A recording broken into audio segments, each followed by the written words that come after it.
మీ దగ్గర ముందు లలిత నేర్చుకున్నాము. లలిత నేర్చుకుంటేనే అదేదో పెద్ద అచీవ్మెంట్ లాగా అనిపించింది. ఆ తర్వాత దుర్గా సప్తశతి మొదలు పెట్టారు. అసలు ఒక వావ్ లాగా అనమాట. అంటే ఇంత పెద్ద స్టోరీలో ఒక నామంలో పేర్చి పెట్టారా లలితలో, అలా అనిపించింది. అది ఇంకొంచెం చెప్తారా? ఈ మొత్తం అంతా లలితలో ఎలా ఇమిడ్చారండి? లలితాశాస్త్రం అంటేనేమో బ్రహ్మ విద్య, అందుకే దాన్ని బ్రహ్మ విద్య అంటుంది. అది బ్రహ్మ విద్య అంటే ప్రతి వాళ్ళకి ఈజీగా అర్థం చేసుకునేది కాదు, అందుకే దాన్ని బ్రహ్మ విద్య అంటారు. కానీ లలితా శాస్త్రంలో ఆ బ్రహ్మ విద్యను అంతా కూడా కొన్ని నామాలలో ఆ రహస్యం చెప్తూ ఇమిడ్చిపెట్టారు. అమ్మవారి యొక్క తత్వము, తత్వవైభవము, రూపవైభవము, నామవైభవము, మంత్ర యంత్ర తంత్ర వైభవము, ఇవన్నీ కూడా లలితా శాస్త్రంలో ఇమిడి ఉన్నాయి, రహస్యంగా ఉన్నాయి. ప్రతి ఒక్క నామంలోనూ కూడా అమ్మవారి గురించి, అమ్మవారి తత్వం గురించి, అమ్మవారి యొక్క సృష్టి అసలు ఎలా మొదలైంది, ఏమిటి చేస్తోంది, అదంతా కూడా మంత్రాలలో ఒక్కొక్క నామాలలో ఆవిడ ఇచ్చారు. ద్రాక్ష పండు గుర్తులు ఎలా ఉంటాయో కొన్ని నామాలు గుర్తుల రూపంలో మనకి ఈ నామాలలో ఉన్న ఆ అర్థం మనకు అందరికీ తెలియడం గురించి ఎంత బాగా వివరించారంటే లలితా శాస్త్రము. అసలు మన అందరము కూడా లలితా శాస్త్రం ఒక్కటి పట్టుకుంటే మన జీవనం ధన్యమైపోతుంది, మన జన్మ ధన్యమైపోతుంది. అటువంటివి ప్రతి నామములోనూ ఆ మంత్రశక్తి ఉంది. అవన్నీ అందుకే మహామంత్రస్య అన్నారు. లలితా శాస్త్రాన్ని మహామంత్రస్య, అంత మహామంత్రములతో సమానమైన ఆ ఒక్కొక్క నామాన్ని మనం పలికితే దాని వైబ్రేషన్స్, ఆ శక్తి మన లోపలికి వెళ్ళి ఇహము పరము అంటాము. అంతర్ముఖ సమారాధ్య బహిర్ముఖ సుదుర్లభ. అంతర్ముఖంగా కూడా మనని చాలా ప్రశాంతంగా ఉంచుతుంది, ఆనందంగా ఉంచుతుంది. బహిర్ముఖంగా కూడా ఆవిడ మనకి ఏది భోగ భాగములు అంటాం కదా, భోగము ఇస్తుంది, మోక్షము ఇస్తుంది. ఆ రెండు కూడా ఇచ్చే తత్వం ఏమిటి అంటే లలిత.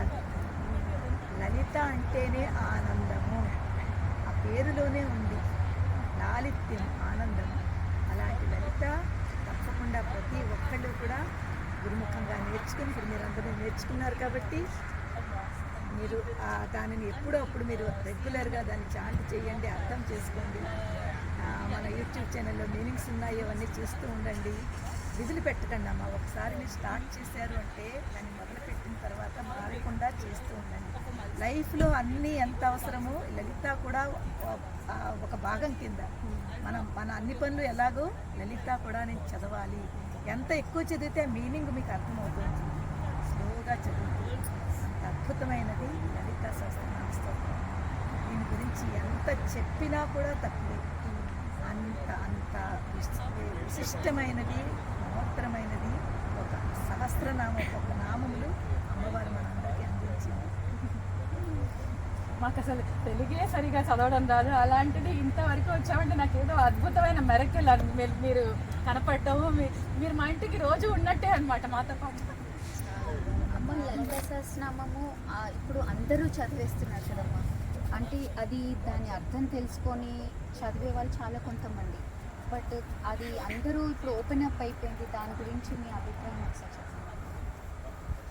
ఓపెన్ అప్ అయిపోయిందంటే నిజం చెప్పాలంటే అసలు అందరి వరకు చేరాలమ్మా లలితా శాస్త్రము. అందరూ తెలుసుకోవాలి. పూర్వం రోజుల్లో లలితా శాస్త్రం అంటే భయపెట్టేవారు కూడాను. అది తప్పు చదవకూడదు, తప్పు చదివితే నెగిటివ్ వచ్చేస్తుంది, ఏదో అయిపోతుంది, అరిష్టం జరుగుతుంది, అలా అని భయపెడితే అందరూ కూడా దాన్ని ముట్టుకోవాలంటేనే భయపడేవారు.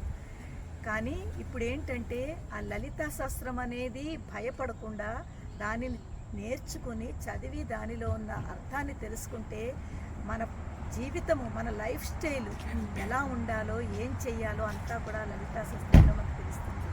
అమ్మవారు మనకు అందించారు అంటే మనందరినీ దాని యొక్క తత్వాన్ని తెలుసుకోమని మనకు లలితా శాస్త్రం మనకు ఇవ్వకుండా వచ్చింది. మనందరం ఎంత అదృష్టవంతులో మనకు లలితా శాస్త్రం రావడం. ఓపెన్ అప్ అవ్వాలి. చిన్న పిల్లల దగ్గర నుంచి పెద్దవాళ్ళ వరకు అందరికీ లలిత అంటే ఏంటో తెలియాలి. ఈ సహస్రనామం యొక్క అర్థం తెలియాలి, దాని తత్వం తెలియాలి, దాని భావం తెలియాలి. మనకి అందులోంచి మనం ఏం గ్రహించాలా, అందులో మనకి ఏం మెసేజ్లు దొరుకుతున్నాయా, ఆ మెసేజ్లను పట్టుకోవాలి. ఎప్పుడైతే అందులో ఉన్న మెసేజ్ని పట్టుకున్నామో మెసేజ్లలో మనం ఫాలో అవుతామో నిజంగానే ఎంతోమంది వేలకు వేలు అందరూ చాలా చేంజ్ అయ్యి వాళ్ళ లైఫ్లో ఆనందంగా ఉంటున్నారు. తెలుసుకున్నారు. ఇప్పుడు తెలియనంతసేపు వాళ్ళకి తెలియదు. ఎప్పుడైతే తెలుసుకున్నారో, ఎప్పుడైతే దాన్ని చాంటింగ్ చేస్తున్నారో వాళ్ళ లైఫ్లో ఎన్ని అద్భుతాలు జరుగుతున్నాయో, అందరికంటే ముఖ్యం ప్రశాంతంగా ఆనందంగా ఉండగలుగుతున్నారు. ఎన్ని ప్రాబ్లమ్స్లు ఉన్నా, ఎన్ని కష్టాలున్నా అవన్నీ మర్చిపోయి ప్రశాంతంగా ఆనందంగా పర్వాలేదులే అని ఒక ధైర్యం ఏదైతే ఉందో ఆ ధైర్యం లలితా శాస్త్రం మనకి ఇస్తుంది, అమ్మవారు మనకి ఇస్తుంది. అందుకే ఓపెన్ అప్ అవ్వాలి, ఇంకా ఓపెన్ అప్ అవ్వాలి. మన లలిత ఒక కోడ్ ఇంట లలిత పరివారు, మన ప్రతి ఇంటికి లలితా పరివార్ చేరాలి. అందరూ దాన్ని తెలుసుకోవాలి, అందరూ జీవితాల్లోనూ ఆనందంగా ఉండాలి. అదే మన ఉద్దేశము. అందుకే ఇంత చక్కగా ఈ క్లాసెస్ ద్వారా అమ్మవారు ఆ శక్తి ఇస్తోంది. మీరందరూ నేర్చుకోగలుగుతున్నారు. అమ్మ శ్రీ విద్య అనేది అది మరి అది ఎవరెవరిని వరిస్తుందమ్మా? అది ఎవరి వరకు వస్తుంది? శ్రీ విద్య లలితా సహస్రం అంతా కూడా ఇండైరెక్ట్గా పూర్తి శ్రీ విద్య అంటే బ్రహ్మ విద్య, లలితా సహస్రం బ్రహ్మ విద్య. శ్రీ విద్యకి లలితా సహస్రానికి ఏమీ తేడా లేదు. మనం లలితా సహస్రం జాగ్రత్తగా నేర్చుకుంటే అంతా కూడా శ్రీ విద్య ఉపాసన అంతా కూడా లలితలో ఉంది. శ్రీ విద్య దాంట్లో బీజాక్షరాలతో ఉన్న మంత్రాలు ఉంటాయి. మంత్రోపదేశం తీసుకోవాలి. చాలా పెద్ద పూజ ఉంటుంది, దానికి ఉపాసన చాలా ఎక్కువ ఉంటుంది. కానీ ప్రతి ఒక్కళ్ళు ఆ ఉపాసన దాని వరకు వెళ్ళలేరు, భయపడతారు, నేర్చుకోలేరు. నేర్చుకున్న ఆ సీరియస్గా దానిని పట్టుకోలేరు. అందు గురించే మనకి ఈ లలిత ఎవరైతే పట్టుకున్నారో మీరు శ్రీ విద్యను పట్టుకున్నట్టు. అంటే ఒక ఫస్ట్ స్టెప్ ఏదైతే ఉందో శ్రీ విద్యకి లలితా శాస్త్రం. మీరు లలితా శాస్త్రంలో అడుగు పెట్టారు అంటే శ్రీ విద్యలో అడుగు పెట్టినట్టే. అందుకే రహస్యం అంటారు. శ్రీ విద్య పూర్తి లలితా శాస్త్రంలో ఇమిడి ఉంది. ప్రతి నామంలోనూ శ్రీ విద్య యొక్క ఉపాసన బలం ఏదైతే ఉందో అదంతా లలితా శాస్త్రంలో ఉంది. శ్రీ విద్య మహావిద్య అని మనకి చక్కగా లలితా శాస్త్రంలోనే నామాలు ఉన్నాయి. అలాగా ఈ శ్రీ విద్య అన్నది బ్రహ్మ విద్య అంతా కూడా లలితా శాస్త్రంలో ఉంది. ఇది పట్టుకుంటే మనం ఇంక దేని గురించి ఆలోచించక్కర్లేదు. అంత మహత్యము, అంత శక్తి, ఆ పవరు, ఆ ఎనర్జీ, మనకి ఆనందము ఈ లలితలో దొరుకుతుంది.